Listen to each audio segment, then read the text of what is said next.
요한복음 1장 14절에서 18절까지 말씀입니다. 한 목소리로 같이 봉독하겠습니다. 말씀이 육신이 되어 우리 가운데 거하시매 우리가 그의 영광을 보니 아버지의 독생자의 영광이요 은혜와 진리가 충만하더라. 요한이 그에 대하여 증언하여 외쳐 이르되 내가 전에 말하기를 내 뒤에 오시는 이가 나보다 앞선 것은 나보다 먼저 계심이라 하는 것이 이 사람을 가리킴이라 하니라. 우리가 다 그의 충만한 데서 받으니 은혜 위에 은혜로라. 율법은 모세로 말미암아 주어진 것이요 은혜와 진리는 예수 그리스도로 말미암아 온 것이라. 본래 하나님을 본 사람이 없으되 아버지 품속에 있는 독생하신 하나님이 나타내셨느니라. 아멘. 여러분 혹시 신앙생활을 하시면서 하나님을 보고 싶다는 생각해 보신 적 없으십니까? 나 정말 하나님 너무 보고 싶어 이렇게 생각해 보신 적 없으신가 궁금합니다. 하나님을 알고 싶고 또 하나님을 친밀하게 대면하고 싶고 또 정확하게 보고 싶고 이러한 갈망 우리가 특별히 이렇게 어느 날 어느 순간이 되어지면 그런 날이 있습니다. 주님 진짜 제 앞에서 주님을 볼 수 있으면 지금보다 신앙생활이 훨씬 더 나아질 수 있을지도 모르겠는데요. 이런 마음이 드는 이런 생각을 하게 되어지는 경우가 있습니다. 어떻게 하면 볼 수 있을까? 여러분 이런 것들에 대하여 고민해 보신 적이 있으시냐는 거예요. 또 어떤 분들은 이러세요. 원래 안 보이시는 분이시니까 뭐 굳이 그런 생각할 필요 없어요. 또 이렇게 생각하시는 분들도 있으실 거라고 생각합니다. 자 그렇다면요. 하나님은 자신을 보여주신 적이 없으실까? 하는 것에 대하여서 오늘 특별히 구약의 하나님의 백성들에게 하나님을 본다는 것이 어떤 의미였을까 하는 것에 대하여서 같이 좀 살펴보겠습니다. 여러분 이스라엘 자손이 하나님의 놀라우신 은혜 또한 모세의 이끌매에 따라서 애굽으로부터 출애굽을 하게 되어집니다. 그리고 애굽 땅을 떠난 지 3개월쯤 되어졌을 때 하나님께서 부르신 신의 광야에 이르게 되어지고 신의 산 앞에 멈추게 되어집니다. 그래서 그들은 신의 산 앞에 장막을 치게 되어지고 그리고 이스라엘을 구원하신 하나님과 처음으로 대면을 하게 되죠. 실제로 이스라엘 백성들이 처음으로 하나님을 대면하는 거예요.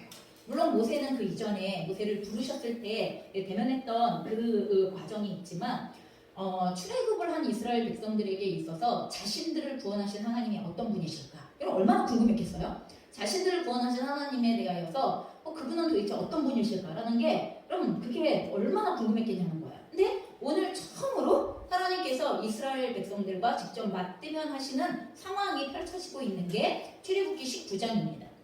그들은 신의 산 앞에 장막을 치고 이스라엘을 구원하신 하나님과 본격적인 계약 관계를 맺게 되었습니다. 어떤 계약을 맺습니까? 이스라엘이 하나님의 말씀을 듣고 그리고 언약을 지킴으로 인하여서 이스라엘은 하나님의 제사장의 나라가 되고 거룩한 백성이 되어질 것이며 또한 그와 같은 이스라엘 백성의 직접적인 하나님이 되시겠다고 하시는 말씀을 정확하게 이스라엘 백성들에게 대고서 하시는 그러한 계약 관계가 나오게 되어집니다.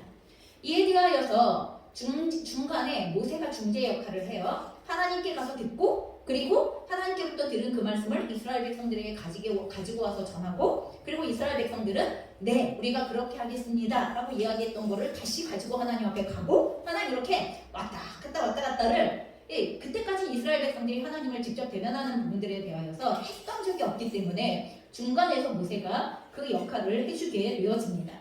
이 언약이 이루어질 때 모세는 산에 올라서 하나님 앞에 섰고 그리고 그 산에 올라서 있는 모세 앞에 하나님께서는 빽빽한 구름 가운데에서 모세에게 임하셔서 말씀하셨다라고 이렇게 출애굽기 19장 9절은 표현을 하고 있습니다. 또한 그렇게 말씀하셨던 이스라엘 백성들이 그렇게 하겠습니다. 저희가 하나님의 백성이 되겠습니다. 하나님께서 우리를 이렇게까지 구원하셨으니 우리는 하나님과 함께 하겠습니다. 이러한 고백을 이스라엘 백성들의 고백을 가지고 이제 모세가 하나님 앞에 가지고 나아가게 되어졌을 때 이때 하나님께서 모세에게 말씀하십니다. 모세로 하여금 이스라엘 백성들이 이제 하나님을 만나기 위하여서 그들을 성결하게 하여라 라고 이렇게 말씀하세요. 사흘 동안 시간을 줄 테니까 사흘 동안 이스라엘 백성들을 성결케 하여라 라는 말씀을 하시고, 그리고 또한 사흘 후에 내가 이 산에 직접 강림하게 되어질 것이다 라고 이렇게 말씀하십니다. 그리고 또한 출애굽기 19장 18절에서는 사흘 후에 진짜로 이스라엘 백성들은 자기의 옷을 빨고, 그러니까 겉모양으로 스스로를 거룩하게 할 수 있는 방법들을 다 취한 다음에, 그리고 나서 하나님을 기다려요. 그럴 때 하나님께서 자욱한 연기와 불 가운데에서 강림하셨다, 이렇게 표현이 되어져 있는 모습을 저희가 보게 되었습니다.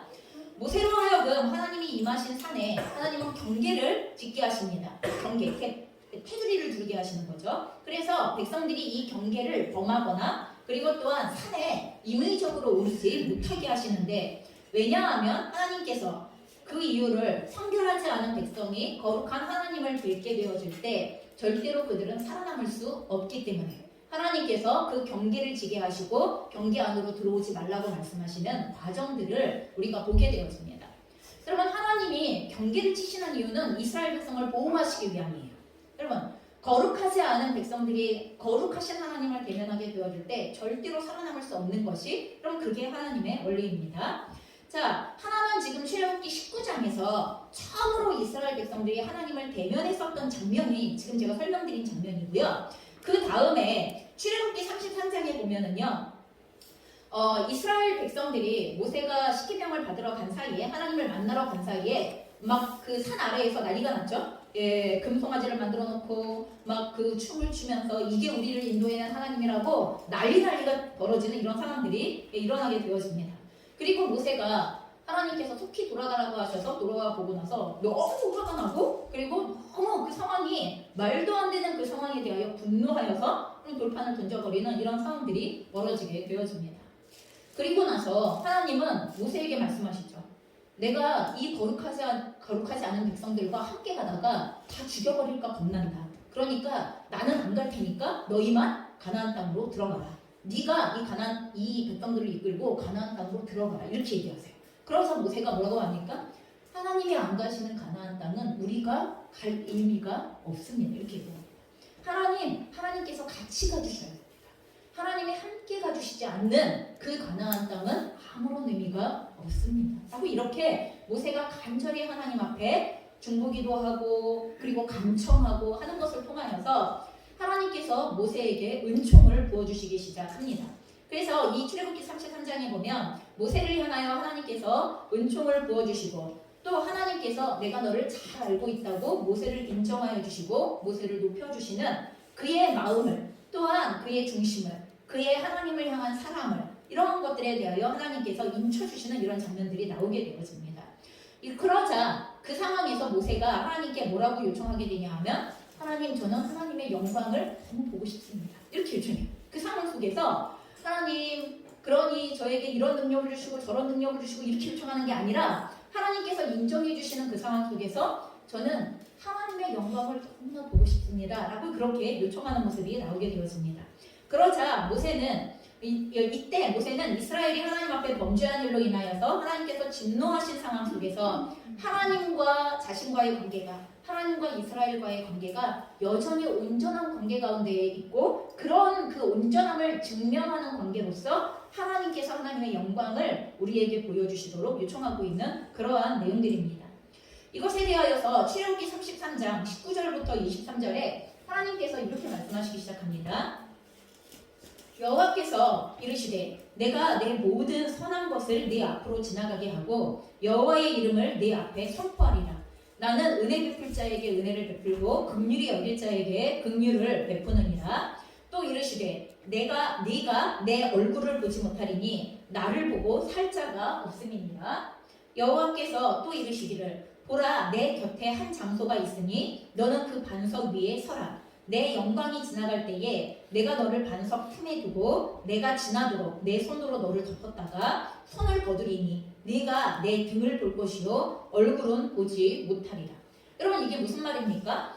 모세가 하나님의 영광을 보고 싶다고 간절히 청하자 하나님께서 모세에게 자신을 보여주시기는 보여주시는데 하나님의 얼굴을 보고는 누구도 살아남을 수 없다라는 이와 같은 그 현실을 얘기를 해주세요.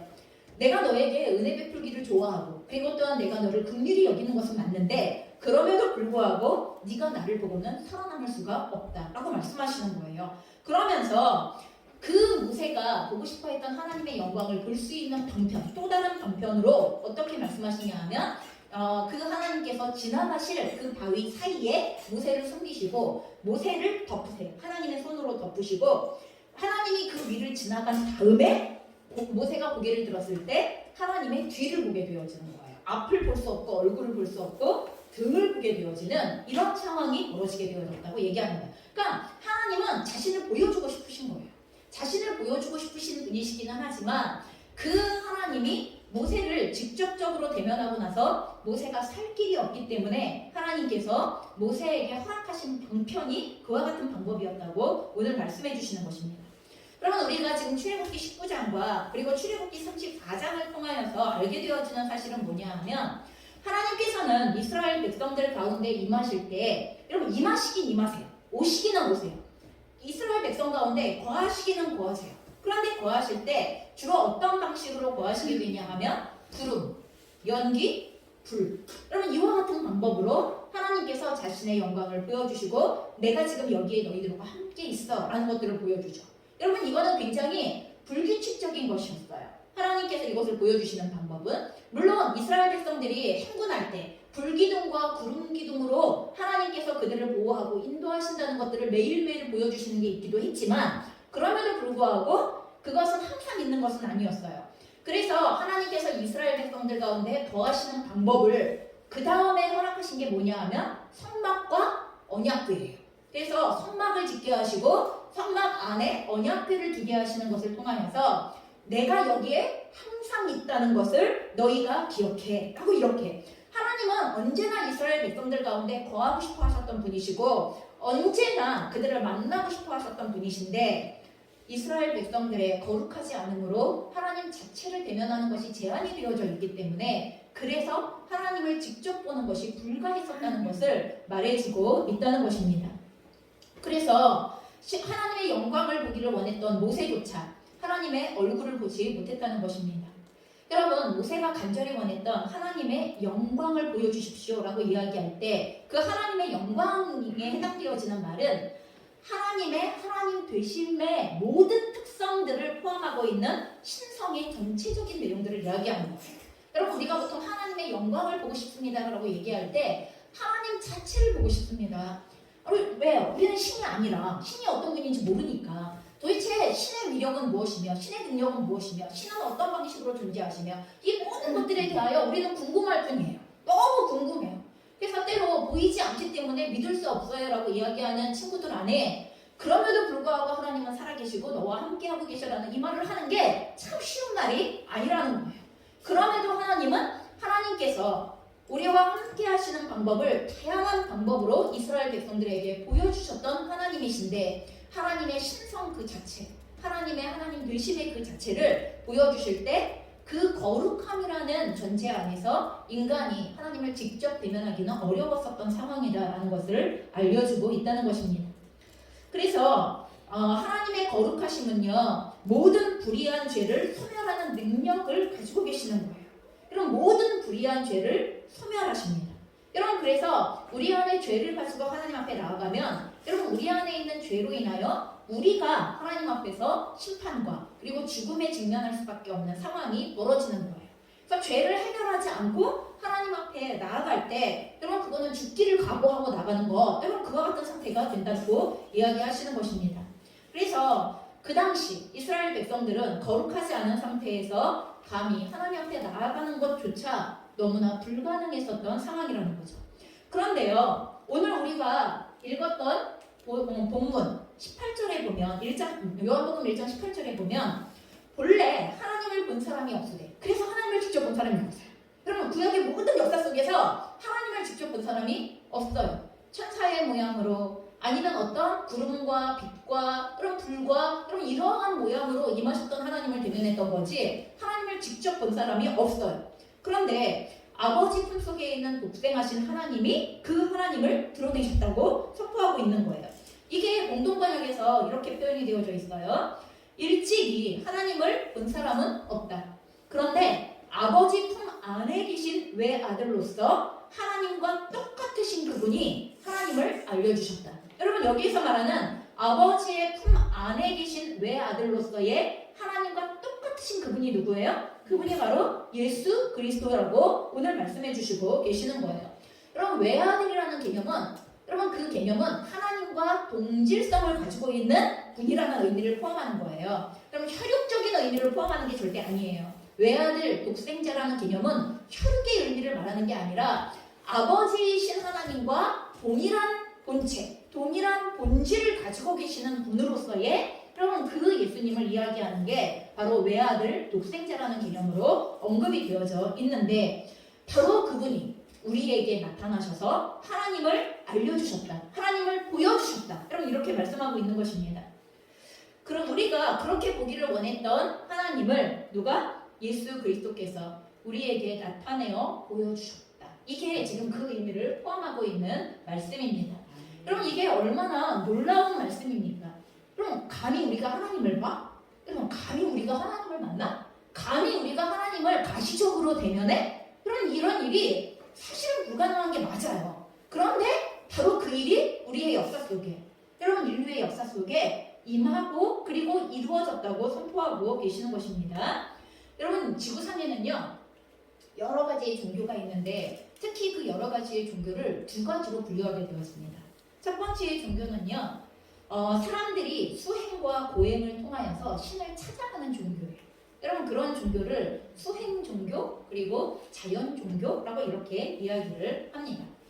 그 신이라는 존재를 만나기 위하여서 엄청나게 긍욕적인 생활을 한다던가, 아니면 엄청나게 선한 일을 많이 해야 한다고 생각한다던가, 아니면 어떠한 자기를 잘해하는 일들을 해야 한다고 생각한다던가 하는, 그 신을 만나기 위하여서 애쓰는 내 편에서 노력하면 어느 순간 찾아가게 될 수 있어. 여러분, 이렇게 되어지는 게 이게 고행 종교 그리고 또한 수행 종교, 자연 종교라고 표현되어지는, 여러분, 그와 같은 종교예요. 하지만 또 다른 종교의 영역이 있는데, 그것은 반대로 인간이 신을 찾아가는 것이 아니라 신이신 그분께서 인간을 찾아오시는 종교예요. 여러분, 이것을 계시 종교 혹은 은혜 종교라고 이렇게 이야기합니다. 그래서 저희가 수행 종교의 대표적인 예가 불교가 거기에 해당되어지고요. 은혜 종교의 대표적인 예가 지금 우리의 기독교라고 표현되어져 있는, 물론 종교로 따지면, 여러분, 기독교는 종교라는 범주에서 사람들이 분류는 하지만 사실 다른 종교와 비교할 수 있는 그런 내용은 아닌 것이죠.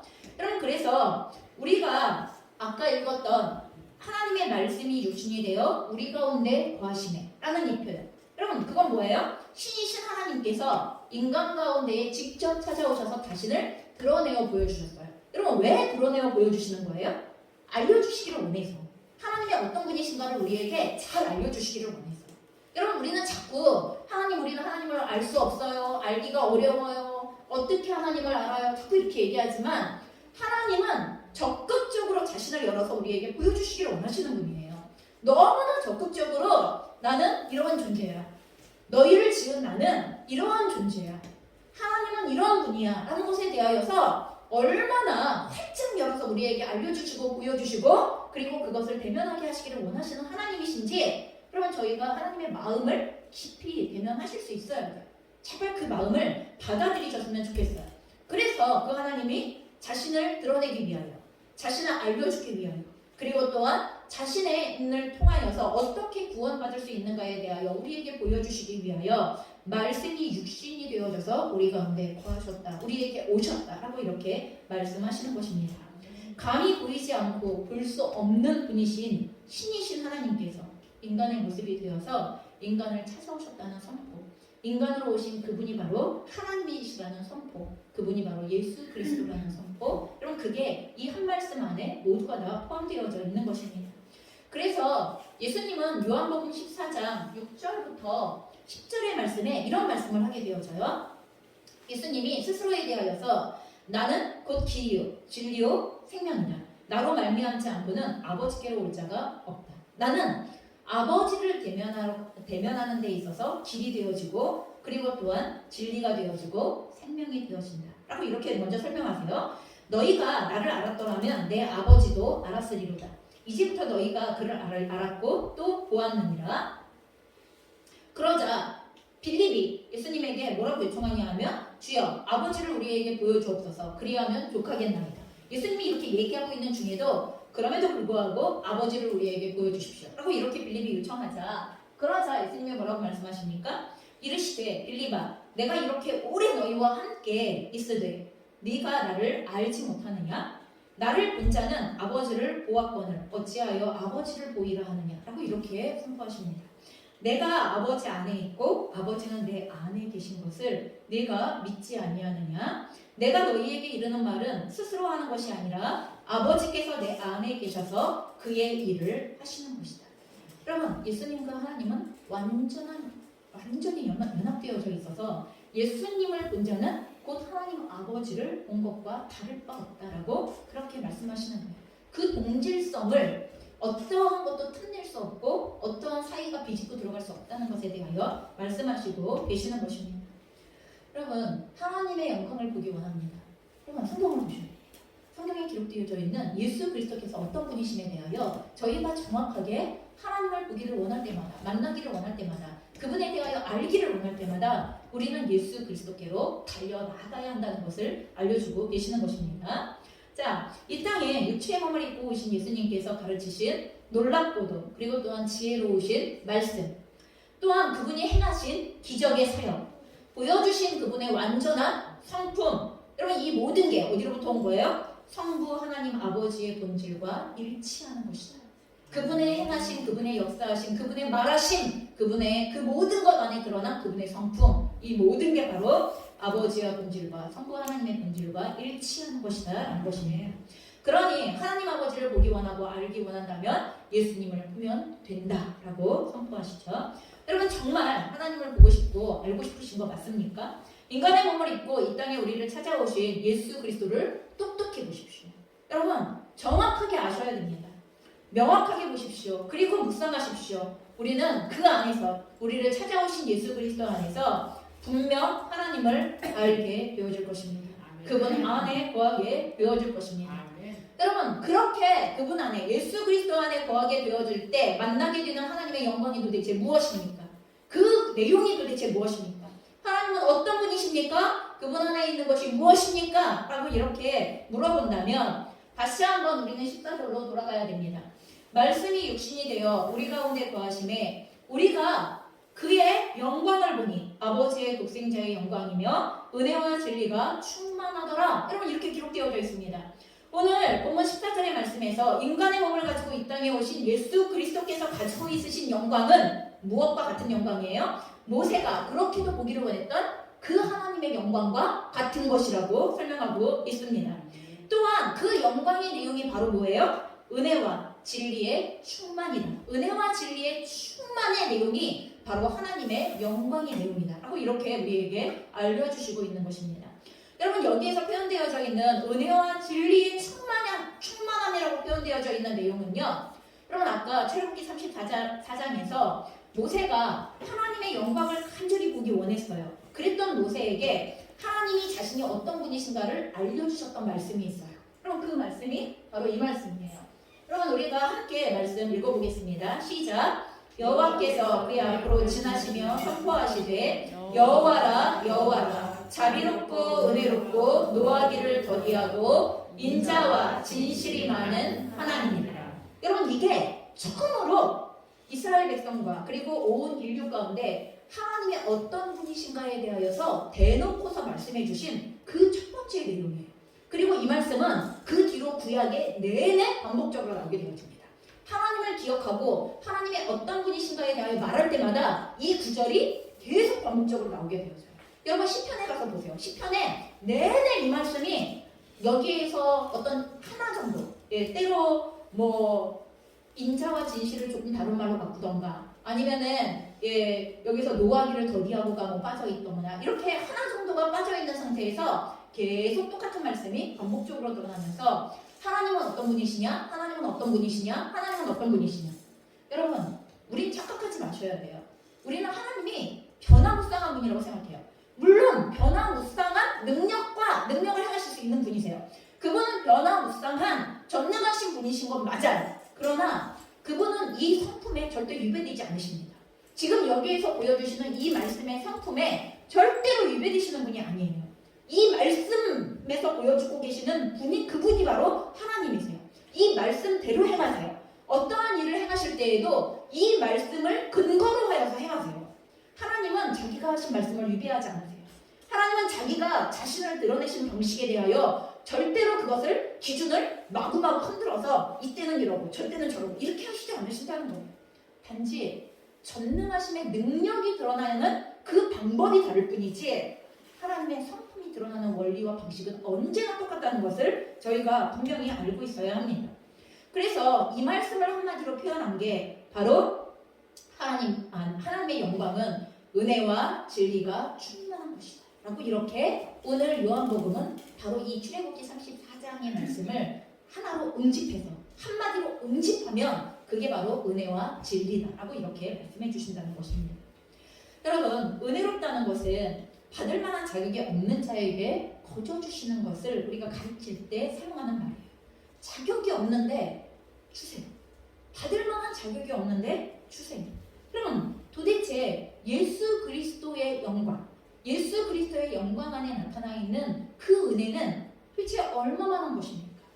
그럼 도대체 그 은혜가 얼마만한 것인지에 하나님의 영광을 담고 있는 것인지 우리는 생각해 보셔야 합니다.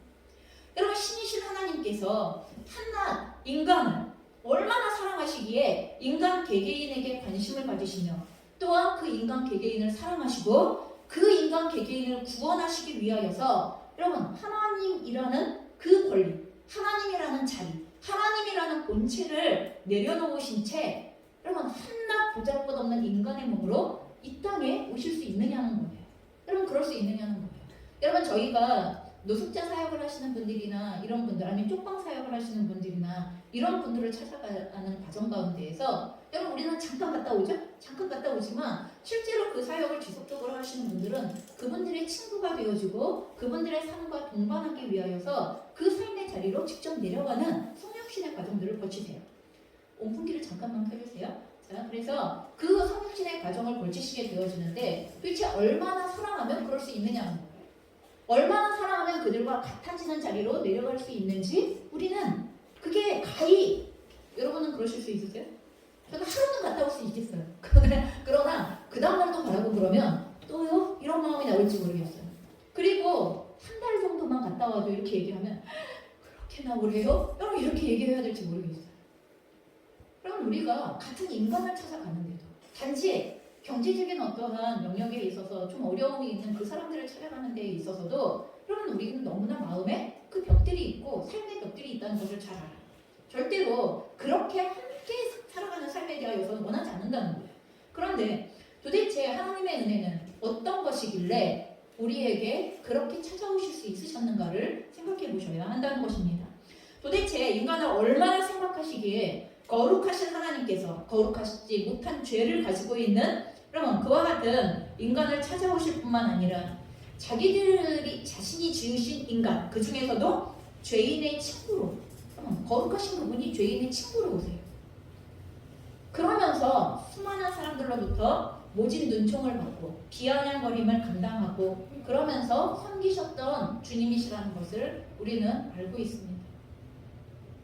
도대체 어떻게 하면 별것 아닌 것처럼 여겨질 수도 있고 여러분은 여러분이 소중하세요? 여러분 주변에 있는 분들이 소중하세요? 정말 소중하시던가요? 때로 스스로도 가치 없다고 여기면서 목숨을 끊으시는 분들 스스로도 소중하지 않다고 여기면서 자기를 학대하시는 분들 그리고 자기에 대하여서 온전하지 않게 대하시는 분들이 얼마나 많은데 어떻게 하면 이처럼 별것 아닌 것처럼 여겨질 수도 있는 한 영혼의 구원을 위하여서 다른 것도 아니라 자기 자신을 맞바꾸시는 자기 자신의 생명을 맞바꾸시는 그것도 아낌없이 맞바꾸시는 여러분 그와 같은 삶으로 이 땅 가운데 오실 수 있으셨는가? 여러분 이게 바로 하나님의 영광 안에 담겨져 있는 그 은혜의 내용이라는 것을 예수님을 통하여 확증하셨다고 말씀하시는 거예요. 우리에게 인간의 몸을 입고 오신 예수 그리스도 안에서 이 모든 은혜의 내용이 한꺼번에 종합 선물 세트처럼 우리에게 전달되어지고 있다는 것을 말씀하신다는 것입니다. 여러분 그래서 그 은혜가 도대체 어떤 것일까? 도대체 내가 뭐길래? 도대체 우리가 뭐길래? 도대체 인간이 뭐길래? 라는 생각을 우리가 좀 깊게 묵상하실 수 있었으면 좋겠어요. 여러분 또한 인자와 진실에 대하여 이야기하죠. 아까 우리가 본 본문에 인자와 진실이 많은 하나님이라고 표현되어지고 이 진실을 신약에서는 진리로 표현하고 있습니다. 여러분 진실, 진리. 여러분 이것은 언제나 변하지 않는 참됨을 의미하는 거예요. 언제나 변치 않는 참됨. 여러분 저희가 세상의 모든 것은 변해요.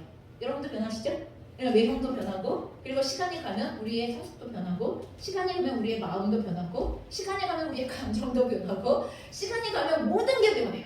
정말 모든 게 변해요. 인간은 그가 가지고 있다고 생각하는 모든 게 변해요. 그게 인간의 삶이고 그게 인간이 갖고 있는 피조물이 가지고 있는 한계예요. 그런데 진실과 진리는 언제나 변하지 않는 참됨이에요. 참됨이 언제나 변하지 않아요. 어떤 순간에도 변하지 않아요. 어떤 상황에도 변하지 않아. 여러분 그래서 그게 진리인 거예요. 어떤 순간에도 변하지 않은 참됨이기 때문에. 그리고 그 진리는 하나님의 영광 가운데에 하나님의 거룩함을 대표하는 단어에 해당됩니다.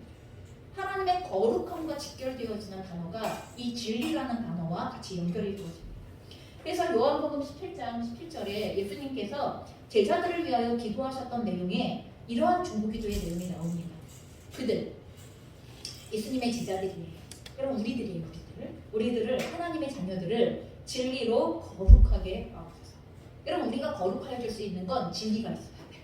여러분 우리가 거룩하여질 수 있는 건 어떤 상황에서도 변함이 없이 참된 진리가 있어야 그 순간 그 모든 상황 속에서 우리는 거룩한 가운데 나아갈 수가 있게 되어져요. 그러면서 그 진리는 바로 아버지의 말씀입니다. 라고 이렇게 얘기하죠. 그리고 그 아버지의 말씀이 육체로 되어져서 우리에게 임하신 분이 바로 예수 그리스도이신 거예요. 그러니 말씀이 육신이 되어 오신 예수님 자체가 진리 그 자체라고 우리에게 말해주고 있는 이것입니다. 여러분 예수님 자체가 진리이고 그리고 또한 예수님은 언제나 참되신 분이십니다. 모든 순간 가운데에 그분은 진리를 선포하시는 분이시며 그 자체가 진리의 삶으로 사시는 분이시고 진리로 존재하시는 분이시라고 이렇게 알려주시고 있는 것입니다. 그래서 은혜와 진리가 충만하더라. 하나님 되심의 충만한 영광이 바로 그렇게 보기를 원했던 그분의 영광이 바로 이 땅 가운데 육체를 입고 오셨던 예수 그리스도 안에서 우리에게 보여졌고 전달되어졌고 나타났고 선포되어졌다라고 이렇게 강력하게 오늘의 메시지가 오늘의 본문이 선포하고 있다는 것입니다. 그러니 우리는 예수님의 영광 안에서 하나님의 영광을 보셔야 합니다. 그리고 그 하나님의 영광으로서의 은혜와 진리의 충만함을 누릴 수 있어야만 합니다. 은혜의 풍성함을 간절히 구하셔야 하는 우리의 각자의 삶의 자리가 있습니다. 아까 제가 은혜가 뭔지 설명드렸죠. 그 은혜가 전적으로 필요한 여러분 우리의 삶의 자리가 있습니다. 어떤 분은 건강의 영역에, 어떤 분은 우리의 자녀들의 영역에, 어떤 분은 나의 그 중심의 영역에, 또 어떤 분은 재정의 영역에, 진정 받을 만한 자격이 없는 우리에게 먹여주시는 하나님의 그 은혜의 힘이 날마다 필요한 여러분 그 자리가 우리에게 있지 않습니까? 그러니 그 삶의 자리에 은혜의 풍성함을 간절히 구하셔야만 합니다. 또한 진리 안의 거함을 통하여 거룩함을 회복해야 할 우리들의 내면과 외면의 모든 죄의 자리들을 하나님 앞에서 진리로 거룩하게 다시 새롭게 하는 여러분 이와 같은 놀라운 은혜가 우리에게는 매일매일 필요합니다. 여러분 정말 매일매일 필요해요. 어쩜 그리도 하루도 죄를 안 짓고 지나가는 날이 없는지 무슨 말인지 아시죠? 어쩌면 그렇게도 하나님의 거룩함에서 매일매일 떨어지는 짓을 하는지 그리고 하나님과 막힌 담을 쌓는 그 일들을 우리는 매일매일 거듭하고 있는지 하루하루 하나님께서 우리에게 허락하여 주시는 진리로 말미암아 거룩해지지 아니하고는 누구도 하나님의 영광 가운데 함께 거할 수 없다는 것입니다. 그러니 오늘 우리가 은혜의 풍성함을 간절히 구하셔야 할 그 각자의 삶의 자리들과 또한 진리 안에서 구함으로 그 우리의 거룩함을 회복해야 할 우리의 모든 죄의 자리들 여러분 그 속에 오늘 바로 그 자리들 속에 바로 하나님의 영광이신 예수 그리스도께서 이곳에 임하여 주시기를 이 자리에 임하여 주시기를 이 영역에 임하여 주시기를 여러분 전심으로 간구하며 여러분 주님의 오심을 기다리는 주님 바로 이곳에 오시면 됩니다. 이 은혜와 진리로 이곳에 오시면 됩니다. 이 한 주간 그 자리를 주님께 적극적으로 내어드린다. 주님 이곳에 임하여 달라. 여러분 그리고 그 주님의 은혜와 진리의 충만함을 여러분 받아 누려서 아까 얘기했죠. 본문에서 은혜 위에 은혜가 되어진다. 은혜 위에 은혜가 되어지는 그 충만한 삶이 나의 삶을 차고 넘쳐서 우리의 이웃들의 삶으로 나와 함께 있는 공동체의 삶으로 흘러가게 되어지는 놀라운 축복이 있기를 그런 축복이 있는 한 주간이 되어지기를 주님의 이름으로 축원합니다. 같이 기도하시겠습니다. 이 시간 우리가 함께 기도할 때 여러분 예수 그리스도를 우리에게 보내주신 목적에 합당하게 이 주님 그 은혜와 진리를 충만하게 받아 누림으로 하나님의 영광을 날마다 대면하게 하여 주십시오. 그 안에 거하게 하여 주십시오. 그 능력의 풍성함 안에 누리게 하여 주십시오. 주님이 우리에게 오시는 것이 개념이 아니라 하나님 그 삶의 자리 가운데에 다스려 주시고 역사하여 주시고 차고 넘치게 하여 주시는 그 은혜로 임하여 주시옵소서라고 같이 기도하시겠습니다. 하나님 아버지, 오늘 우리가 주님 앞에 나아가며 말씀이 육신이 되어 우리 가운데 거하시는 예수 그리스도의 그 영광, 그 아버지의 독생자의 영광, 또한 그 안에 부어주시는 하나님의 은혜와 진리의 충만함을 우리가 사모합니다. 하나님 우리가 하나님께서 예수 그리스도 안에서 부어주시는 은혜를 온전하게 묵상하고 또한 그것이 우리의 삶에 차고 넘쳐야 할 영역들에 의탁하기를 원합니다. 하나님 나의 성품을 그리고 또한 나의 생각을 그리고 또한 나의 이 경제적인 영역에 있어서의 사람의 자리들을 그리고 또한 하나님 우리의 자녀들의 생명이 날마다 새로워지기를 간구하는 하나님 그 자녀들의 삶 가운데에 아버지 하나님 그 은혜와 진리의 충만함으로 함께하여 주시는 하나님을 대면하기를 소원합니다. 하나님께서 우리 안에 거하시는 그 영광으로 인하여서 우리가 언제나 천대국 가운데 나아가며 하나님의 거룩한 가운데 나아가며 하나님의 영광스러운 얼굴을 대면할 수 있고 그분의 보좌를 대면할 수 있는 삶으로 나아갈 수 있기를 소원합니다.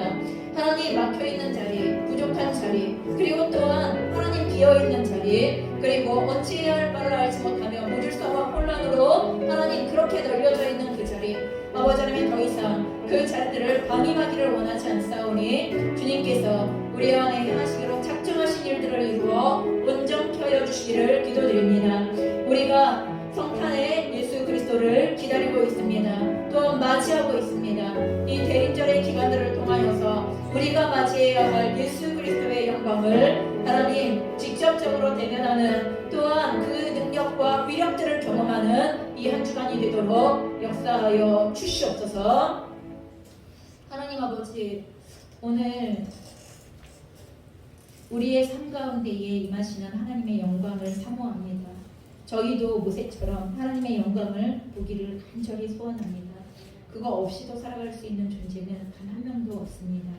하나님 별방은의 교회에 함께 예배드리는 모든 성도들 안에 하나님 매일매일 하나님의 영광을 보기를 원한다는 그 기도가 간절한 중심의 소원과 믿음의 고백이 되어져 주님께 드려지는 것뿐만 아니라 그에 응답하여 주시는 은혜와 진리의 충만함으로 우리 가운데에 다스리시며 찾아오시고 거하시는 예수 그리스도를 하나님 맞아들이게 하여 주시고 그분의 다스림을 기뻐하고 즐거워하게 하여 주시며 그분의 다스림 안에 하나님 은혜와 진리로 채워지는 하나님 우리의 삶의 전경이 되도록 주님 도와 주시옵소서.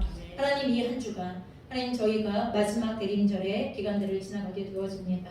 하루하루 주님께서 나의 이 삶의 영역 가운데 임하셨음을 기뻐하고 즐거워하고 선포할 수 있는 하나님 그와 같은 한 주간이 되게 하여 주시옵소서. 감사하며 예수 그리스도의 이름으로 간절히 기도합니다. 아멘. 우리가